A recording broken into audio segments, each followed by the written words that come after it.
Para terminar, yo les voy a hablar de referencia oportuna. Parecería muy obvio este tema, ¿verdad? Y entonces dirán, bueno, ¿qué va a hablar el doctor aquí de referencia oportuna?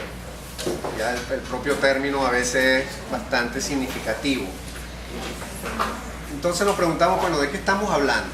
Si nos vamos al diccionario de la lengua española, pues referencia, viene del latín referens, referente, acción y efecto de referirse, pero narración o relación de algo, relación, dependencia o semejanza de algo respecto a otra cosa, en un escrito indicación del lugar de él mismo o de otro al que se remite al lector, comúnmente en el ejercicio comercial informe acerca de la probidad, solvencia y otras cualidades de un tercero da de una persona a otra, una noticia, información sobre alguien o algo. Y oportuna, viene del latín opportunus, que se hace o sucede en tiempo, a propósito y cuando conviene, ocurrente y pronto en la conversación, aquel oportuno, que sucede o se realiza en circunstancias o un momento bueno para producir un efecto deseado.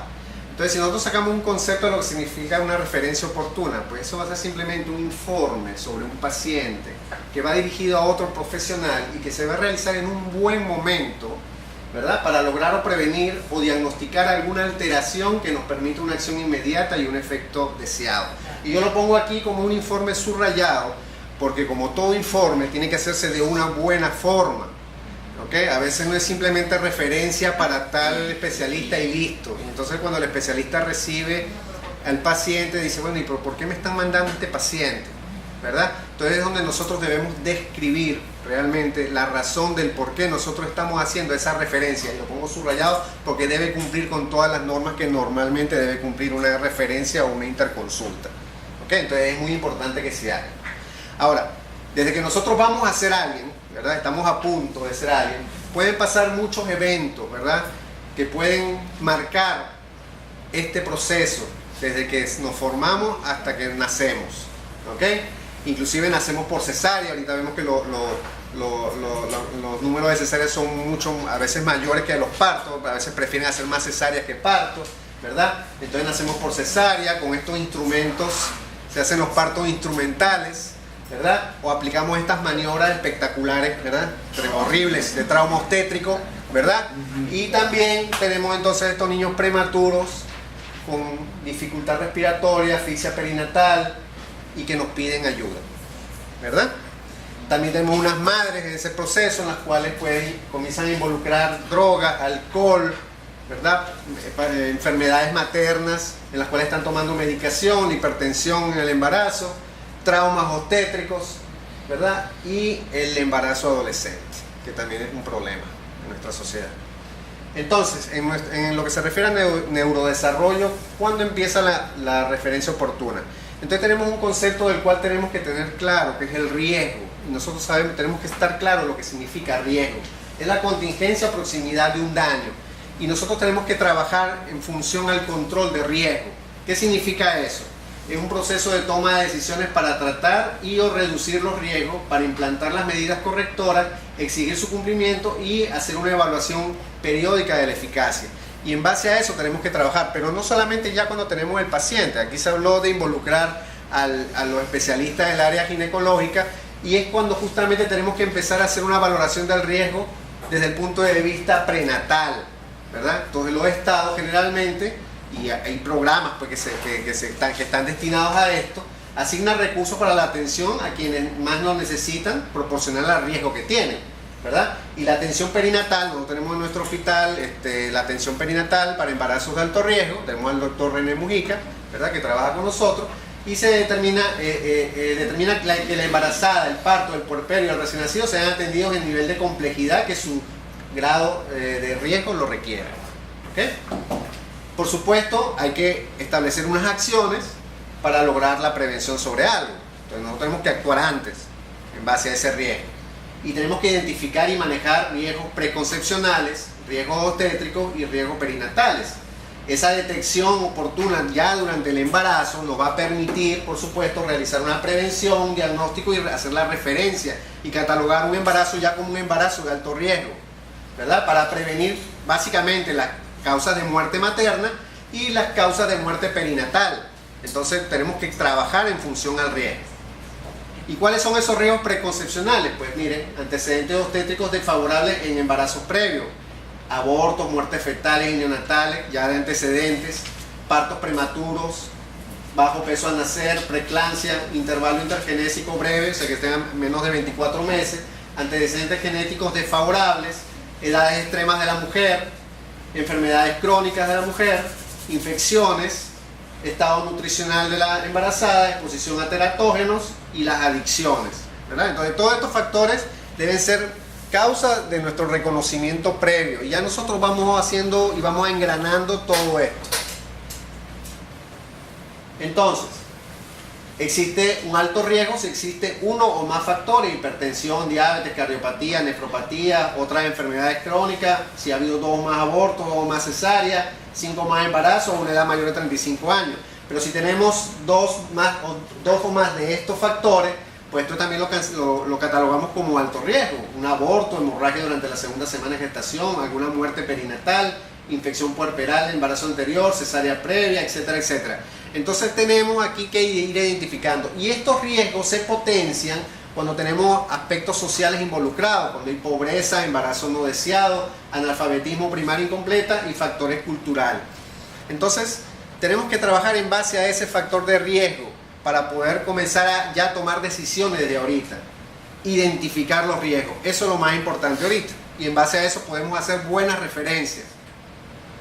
Entonces ya se ha hablado aquí muy bien, ¿verdad?, de lo que se refiere a un riesgo neurológico, y tenemos que saber identificarlos también. El doctor habló excelentemente de los riesgos biológicos, ¿verdad? Pero tenemos un niño normal que por sus antecedentes tiene una mayor probabilidad estadística de presentar un déficit de desarrollo. Es un niño que puede ser un niño de riesgo neurológico. Y sabemos ya que en las unidades neonatales cada día la supervivencia de estos niños que tienen riesgos prenatales y perinatales pues es mayor. Entonces, por supuesto, esto va aumentado con el riesgo poblacional, que el cual mencionaba el doctor también. Y debido a la poca expresividad del sistema nervioso, pues los primeros meses de vida a veces no tenemos síntomas, y a veces esos síntomas comienzan a aparecer habitualmente a futuro, y entonces nosotros tenemos que ir prediciendo qué es lo que debe hacerse antes de que pasen las cosas. ¿Ok? Y por esa razón, por supuesto, hay que hacer estas políticas de seguimientos que se van a establecer, más adelante las voy a mencionar, y tenemos que entonces comenzar a tener la conciencia de que a futuro estas secuelas que pueden haber, el bebé puede haber nacido con alguna secuela, o de repente nació muy bien, pero que entonces cuando nosotros hacemos el seguimiento de ese paciente vemos que deja de presentar algunas conductas que debería tener, entonces esas son ya llamadas de alerta que a nosotros nos tienen que obligar a tomar conductas y decisiones hacia solicitar la ayuda de alguien para poder llegar a un diagnóstico de ese paciente y darle tratamiento a ese paciente. Entonces a veces no solamente el riesgo ambiental, sino también el riesgo biológico, sino también el riesgo ambiental. Y a veces ese riesgo ambiental es más importante que el mismo daño biológico, y también tenemos que aprender a identificar ese riesgo ambiental que tenemos con el paciente. Entonces, tenemos un riesgo prenatal, tenemos un riesgo perinatal y neonatal, y tenemos un riesgo social. Todo esto puede ser que nos pueda llevar a un riesgo neurológico, y tenemos que aprender a tomar decisiones en base a estos riesgos. Ya existen referencias oportunas, y como el doctor mencionó, existen ya protocolos de seguimiento longitudinal, ¿verdad?, para recién nacidos de riesgo biológico, y para muchas patologías determinadas, por ejemplo como el síndrome de Down, también existen algunas referencias oportunas que ya están bien marcadas, ¿verdad? Entonces esos protocolos muchas veces existen, lo que tenemos que referirlo, y por supuesto es individualizado para cada uno de los pacientes que tenemos. Pero lo más importante de todo esto es lo que se mencionó anteriormente: tenemos que hablar con los padres, porque a veces los padres tienen una lista de cosas, dicen llévalo para acá, para acá, para acá, le hace esto, pero a veces, como dice la doctora, no saben, cuando les preguntan, ¿y tú por qué estás aquí?, y no saben por qué están aquí, ¿verdad? Entonces nosotros tenemos que hablar con los padres por qué se va a implementar esta serie de referencias que nosotros vamos a hacer con los pacientes, y por qué, y simplemente tenemos que hablar siempre en positivo y hablar de ventajas para el bebé, ¿ok? Entonces siempre tenemos que hablarle siempre en positivo. Y como dijo el doctor, bueno, hay programas de seguimiento: los menores de 1500 gramos, menores de 32 semanas, los pequeños para edad gestacional, los que hayan tenido encefalopatía isquémica, patologías y movilidades principales que se incluyen dentro de los programas de seguimiento longitudinal. Aquí tenemos otros criterios también en los cuales se incluyen para hacer seguimiento longitudinal. Y un equipo en el cual tenemos que comenzar a trabajar, y es un equipo interdisciplinario. Y este equipo interdisciplinario va a estar formado por diferentes especialistas capacitados para valorar el desarrollo global del niño y sus desviaciones. El núcleo principal pues, de este equipo lo forma el neonatólogo o el pediatra que esté entrenado en neonatología, y de allí parte pues todo el engranaje que tenemos que armar y que al final lo vamos a ver. Hay muchos otros profesionales que trabajan con nosotros y a los cuales nosotros tenemos que ir refiriendo al paciente para poder justamente trabajar en función al riesgo. Pero ¿qué tenemos que vigilar nosotros en la consulta? El crecimiento del niño, ¿verdad? El peso, la talla, el perímetro cefálico, la tensión arterial, los trastornos respiratorios. Hay prematuros que hacen apnea o tienen una disnea crónica. Los problemas de audición, como se mencionaron, con los potenciales auditivos evocados del tallo cerebral y las emisiones autoacústicas evocadas transitorias que se pedirán en su momento. La visión, pensando en la retinopatía del prematuro, el lenguaje y las habilidades motrices, el retraso, disociación o desviación de estas conductas.